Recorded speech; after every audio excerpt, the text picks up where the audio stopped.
Hello everyone, welcome to my AM study official channel. आज हम बात करेंगे ज्योग्राफी के महत्वपूर्ण टॉपिक भारत की नदियों के बारे में। भारत की नदियों से दोस्तों हमारे एग्जाम में अत्यधिक ज़्यादा प्रश्न पूछे जाते हैं, जैसे कि कौन सा शहर किस नदी के तट पर स्थित है, या उसका मुहाना पूछ लिया जाता है, या सहायक नदियाँ पूछ ली जाती हैं, या फिर नदियों का उद्गम स्थल पूछ लिया जाता है। हम सभी के बारे में इस वीडियो में चर्चा करेंगे। आप वीडियो को अंत तक जरूर देखना।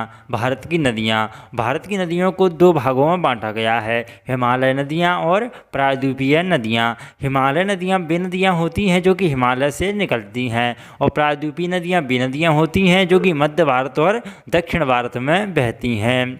हम इस वीडियो में सिंधु नदी तंत्र और ब्रह्मपुत्र नदी तंत्र को पढ़ेंगे, और इससे दूसरे भाग में गंगा नदी तंत्र, और हम तीसरे भाग में प्रायद्वीपीय नदियों को पढ़ेंगे, क्योंकि टॉपिक बड़ा है। चलिए दोस्तों शुरू करते हैं। सिंधु नदी तंत्र। सिंधु नदी 3 देशों से होकर गुजरती है, चीन, भारत और पाकिस्तान। सिंधु नदी का जो उद्गम स्थल है वह चीन के तिब्बत में स्थित मानसरोवर झील के निकट चेमयांगडोंग ग्लेशियर से होता है। इसका उद्गम कहाँ से होता है? मानसरोवर के निकट झील से होता है, और चीन से इसका उद्गम होते हुए यह भारत में प्रवेश करती है, और भारत से यह पाकिस्तान में जाती है, और पाकिस्तान से यह अरब सागर में गिर जाती है। और इसकी जो सहायक नदियां हैं, हमारे एग्जाम में पूछा जाता है, तो नियम अनुसार झेलम, चिनाब, रावी, व्यास, सतलुज। ये आप देख सकते हैं क्रम अनुसार है। ऊपर जो है झेलम है, फिर चिनाब है, रावी है, व्यास है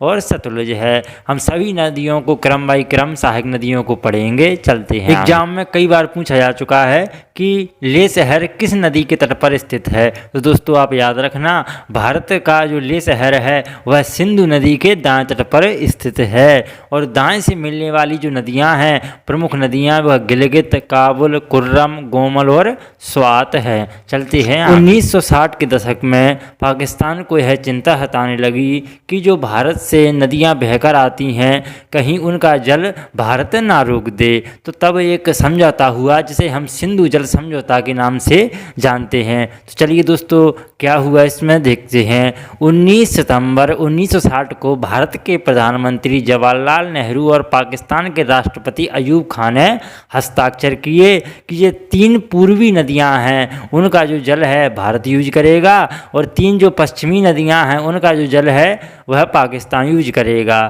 जो पाकिस्तान के पास पश्चिमी जो नदियां रहीं, सिंधु, झेलम और चिनाब रहीं, इनका 80% जो यूज करेगा वह पाकिस्तान करेगा, और 20% भारत करेगा।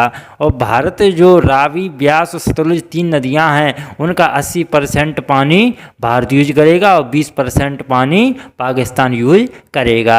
तो यहाँ से प्रश्न कई बार पूछा जा चुका है, आप याद रखना। चलते हैं। अब हम दोस्तों सिंधु नदी की सहायक नदियों की बात करेंगे, जहाँ से हमारे सभी इंपोर्टेंट प्रश्न बनते हैं, सभी को हम कवर करेंगे। पहले बात करेंगे हम चिनाब नदी की। चिनाब नदी का जो उद्गम स्थल है दोस्तों वह हिमाचल प्रदेश के बारालाचार दर्रा से होता है, और इसका जो मुहाना है वह सिंधु नदी है। जहाँ पर नदी का अंत होता है उसे हम मुहाना कहते हैं। तो यह चिनाब नदी किस में जाकर मिल जाती है? सिंधु नदी में जाकर मिल जाती है। इसका मुहाना क्या हुआ? सिंधु नदी।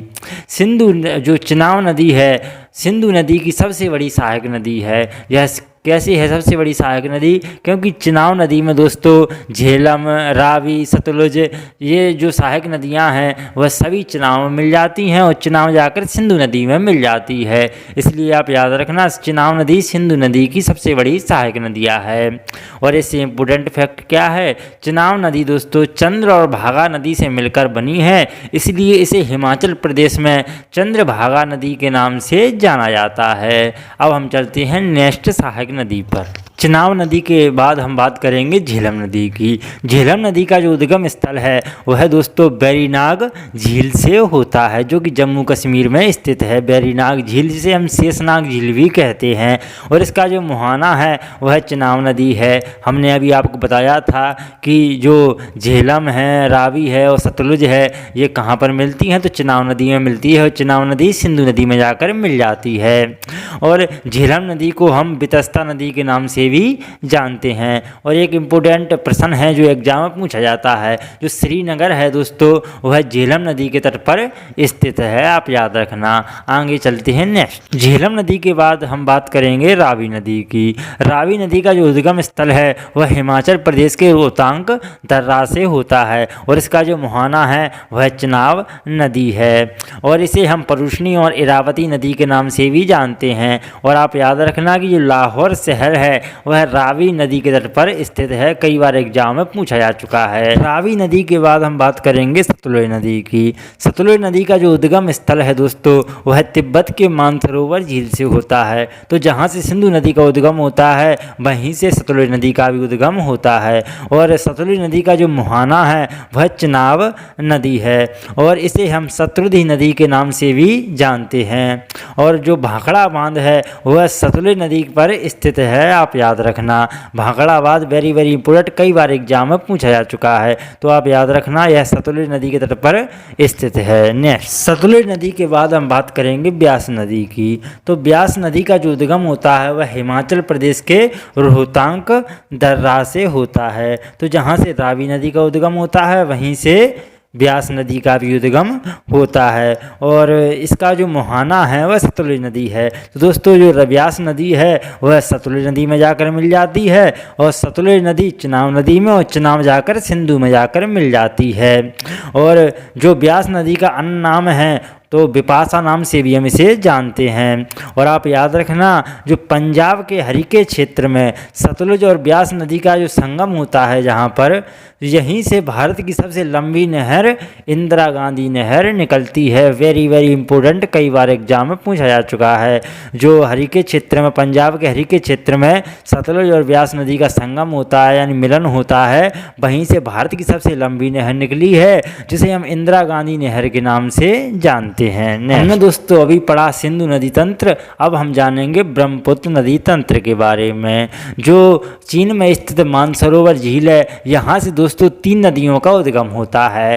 पहले तो होता है सिंधु नदी तंत्र का जो हमने अभी आपको पढ़ाया, जो कि भारत और पाकिस्तान में बहकर यह अरब सागर में गिर जाती है। और सतलुज नदी जो कि चनाब नदी में मिल जाती है और चनाब नदी सिंधु नदी में जाकर मिल जाती है। अब हम बात करेंगे ब्रह्मपुत्र नदी की। तो दोस्तों यह 3 देशों से होकर गुजरती है, चीन, भारत और बांग्लादेश। ब्रह्मपुत्र का जो उद्गम है चीन के तिब्बत में स्थित मानसरोवर झील के निकट से होता है। यह दोस्तों तिब्बत में बहते हुए यह नमचा बरवा पर्वत से मुड़ जाती है और भारत के अरुणाचल प्रदेश में प्रवेश करती है और असम घाटी में यह बहते हुए बांग्लादेश में होकर बंगाल की खाड़ी में यह दोस्तों गिर जाती है। इसका मुहाना क्या है? बंगाल की खाड़ी इसका मुहाना है। चलते हैं आगे।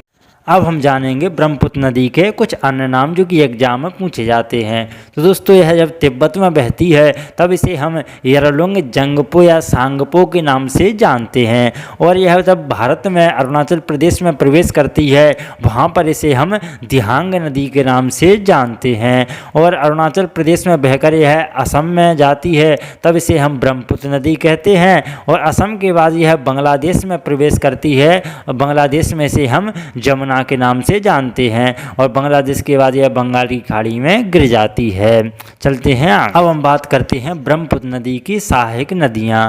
तो इसकी सहायक नदियां तो बहुत हैं दोस्तों, लेकिन जो मुख्य हैं जो एग्जाम में पूछी जाती है हम उन्हीं की बात करेंगे। और एग्जाम में पूछा जाता है कि दाएं नदियाँ कौन सी हैं और बाएं नदियाँ कौन सी हैं और उसमें ऑप्शन दे दिए जाते हैं जिसमें से एक ऑप्शन राइट रहता है। तो चलिए दोस्तों शुरू करते हैं। जो दाएं नदियां हैं दोस्तों वह सुबनसिरी, मानस, संकोच और जो चोलामू झील है वहाँ से तीस्ता नदी का उद्गम होता है। और इसकी जो बाएं नदियां हैं दोस्तों तो पहली जो नदी है दिवांग है और लोहित जिसे हम खूनी नदी के नाम से भी जानते हैं और धनसिरी और कोपली नदी। तो आप याद रखना जो दाएं से मिलने वाली नदियां वह सुबनसिरी, मानस, संकोच और तीस्ता है और जो बाएं से मिलने वाली नदियां वह दिवांग, लोहित, धनसिरी और कोपली नदी है। चलते हैं आगे। नेक्स्ट अगर हम बात करें, भारत की सबसे चौड़ी नदी ब्रह्मपुत्र नदी है, आप याद रखना। और गंगा और ब्रह्मपुत्र का जहाँ मिलन होता है, उसके बाद मिलन के बाद इसे हम मेघना नाम से जानते हैं। और यह विश्व का सबसे बड़ा नदी डेल्टा, जिसे हम सुंदरवन डेल्टा का निर्माण करते हुए यह बंगाल की खाड़ी में गिर जाती है। तो दोस्तों बांग्लादेश में इसका मिलन होता है ब्रह्मपुत्र नदी का, और इधर से गंगा नदी आती है और यहाँ से मिलन होते हुए यह मेघना नाम से बंगाली खाड़ी में गिरती है और विश्व का सबसे बड़ा नदी डेल्टा या सुंदरवन डेल्टा का निर्माण करती है। दोस्तों हमें लगता है आपको वीडियो समझ में आई होगी। मिलते हैं अगली वीडियो में। धन्यवाद।